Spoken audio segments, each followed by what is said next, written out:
estamos esta mañana con Óscar Torre, representante del virtual presidente electo de la República, Andrés Manuel López Obrador. Óscar, me da ¿Cómo está? gusto saludarte nuevamente en los micrófonos de estos medios en los que estamos, que ya nos hemos encontrado en ocasiones anteriores. Óscar, pues hay muchos temas en la mesa, hay muchas cuestiones que la gente tiene ahí pendientes. Sí, ya se dio la elección, ya se dio el triunfo. Andrés Manuel en las urnas ya está a días de recibir su constancia. Sin embargo, vemos el ambiente, particularmente en esta zona, un poco, pues no vamos a decirle desanimado, pero sí un poco ha bajado la intensidad. Esto, pues, ¿cuál es en qué estatus se encuentran ahorita? ¿Cuál etapa están ahorita? Bueno, efectivamente, después de la efervescencia que vimos para este proceso electoral, en lo cual fuimos favorecidos con el voto de la mayoría de los mexicanos, viene un proceso de tranquilidad, de reflexión, donde la gente ya está ahorita viendo y siguiéndonos qué pasos siguen.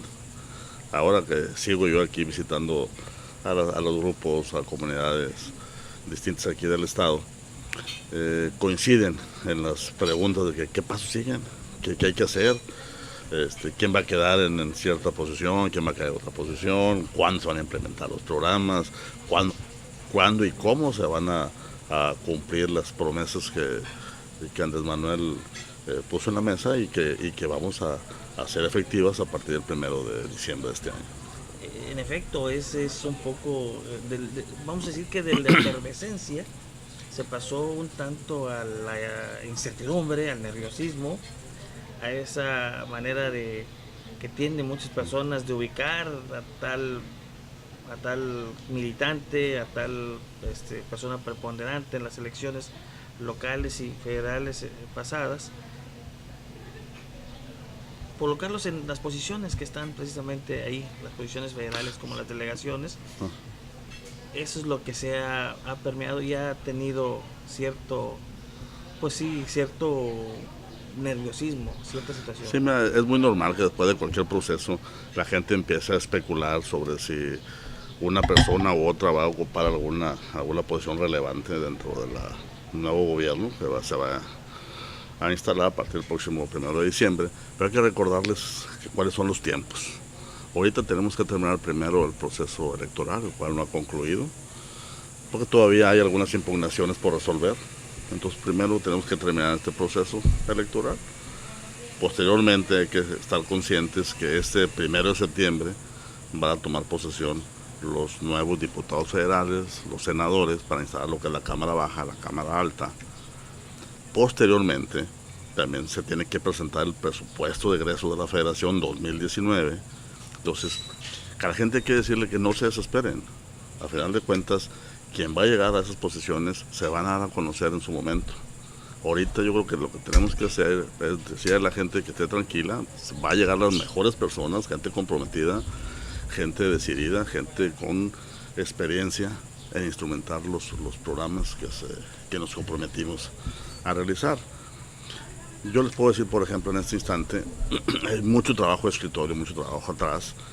Estamos coordinándonos con el gobierno actual de Enrique Peña Nieto en la elaboración, que te decía hace un momento, del presupuesto 2019. ¿Por qué? Porque ese trabajo se hace con la administración actual, pero con los proyectos que nosotros queremos instrumentar a partir del próximo año. También vienen muchas dudas sobre, por ejemplo, que los coordinadores estatales, que quién va a ser, que cómo va a funcionar. También les comentamos, hay que mostrar un poquito de tranquilidad, son cambios que tenemos que instrumentar todavía, hay que presentar las modificaciones a la ley orgánica, los cambios a la estructura organizacional, cambios que tienen que ser aprobados por la nueva legislatura, ¿sí? La cual se presenta, una vez que se apruebe ya se verá la forma en que se instrumenta. Hasta que no tengamos todos esos procedimientos presentados y aprobados, autorizados por el Congreso, hasta ese momento se podrán instrumentar y deben ir de la mano justamente con el presupuesto de egresos que estamos preparando para que se apruebe en la siguiente legislatura, que está por iniciar este 1 de septiembre. Es precisamente en ese contexto que se da pues una mayor difusión a temas que valdría decir no convienen a Morena, como son los casos de polémica del fideicomiso para apoyar a los damnificados del sismo de septiembre en la Ciudad de México, y también se da el caso de precisamente los coordinadores estatales. Eso pues ha estado por encima de otros temas, como el trabajo que han hecho previo a la toma de posesión, a la entrega-recepción, en temas como comercio, diplomacia. ¿Qué pasa ahí con Morena? ¿Qué pasa en ese sentido? Bueno, sabemos mucha gente de los partidos que no fueron favorecidos con la confianza de México todavía no se han dado cuenta que el proceso electoral ya terminó, ya concluyó, que la gente nos dio la confianza a nosotros y todavía siguen insistiendo en que nosotros hicimos las cosas de manera distinta, lo cual no es así. Tan es así que el día de ayer el presidente del Instituto Nacional Electoral, Lorenzo Córdoba, se declaró que no hay pruebas, no hay ninguna prueba que determine que el fideicomiso fue utilizado con fines electorales. Eso es determinante, que al final de cuentas todo ese proceso fue una información mediática con tal de desacreditar el triunfo y las acciones que hemos venido realizando. Por otro lado, efectivamente, nosotros en Morena, a través de nuestro futuro presidente, Andrés Manuel López Obrador, ya estamos realizando trabajos previos, tareas, en relaciones internacionales. Recibimos la visita de algunos jefes de Estado, de secretarios del gobierno de Estados Unidos. Ahora participamos en la reunión de los presidentes del Pacífico. ¿Por qué? Porque a nosotros nos interesa darle continuidad a esos grandes proyectos que van a ayudar a que México se siga posicionando como líder en la región y de certeza también de que nuestra economía vaya en aumento. Darle certeza a la gente que tiene inversiones en México, que se van a potenciar y que se va a cuidar, y lo que se va a buscar es más y mejores empleos, abatir la corrupción, abatir las desigualdades sociales, todos esos programas que nosotros tuvimos comentando a la ciudadanía y los cuales estamos trabajando desde este momento en que se cumplan. Así es también, Óscar, se da hablábamos de los coordinadores estatales, también se da el punto de vista por parte del sector privado en este tema. No sé de qué manera atajar este nerviosismo. El comentario. Sí, mira, yo le diría, por ejemplo, escuché la declaración de Coparmex, al menos el dirigente aquí en Ciudad Victoria, que estaban preocupados y que no estaban de acuerdo en el nombramiento de estos coordinadores generales y demás. Yo lo que les digo es tranquilidad, que no haya nerviosismo.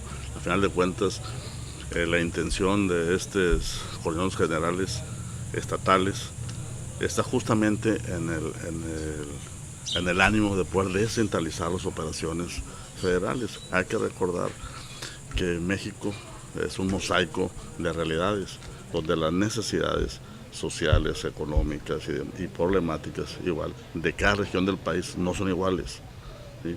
Entonces tenemos que tener nuestros representantes estatales para que ellos, en su realidad social, ellos vean las soluciones muy particulares de cada región y así pueden instrumentar los programas que sean efectivos.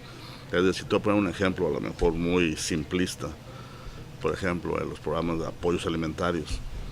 No es posible que se determine un apoyo alimentario a nivel central, una composición de una despensa igual para apoyar a la gente que está en el sur del país, en Chiapas, en Tabasco, en Quintana Roo, como que esa misma despensa sea la que requiere la gente del norte, ya sea en Baja California, en Sonora o en Chihuahua. Y te voy a decir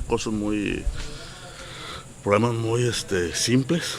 Por ejemplo, en una despensa le llevas café a la zona de Tabasco, donde allá son productores justamente de café en esa región. Pues ¿para qué le llevas café si ellos lo producen? o les llevas frijol a la zona de Durango, o la despensa con frijol, cuando ellos son productores de frijol, pues eso es una situación hasta irrisoria, ¿verdad? Tú lo tienes que llevar, esto es un ejemplo muy simplista, tienes que llevarle lo que ellos requieren, lo que carecen justamente, a lo cual ellos no tienen acceso, para que realmente este apoyo alimentario sea efectivo. Digo, es un ejemplo muy simplista, pero eso te da una claridad de cómo los programas que se instrumentan tienen que ser con una visión regional y no una visión centralista.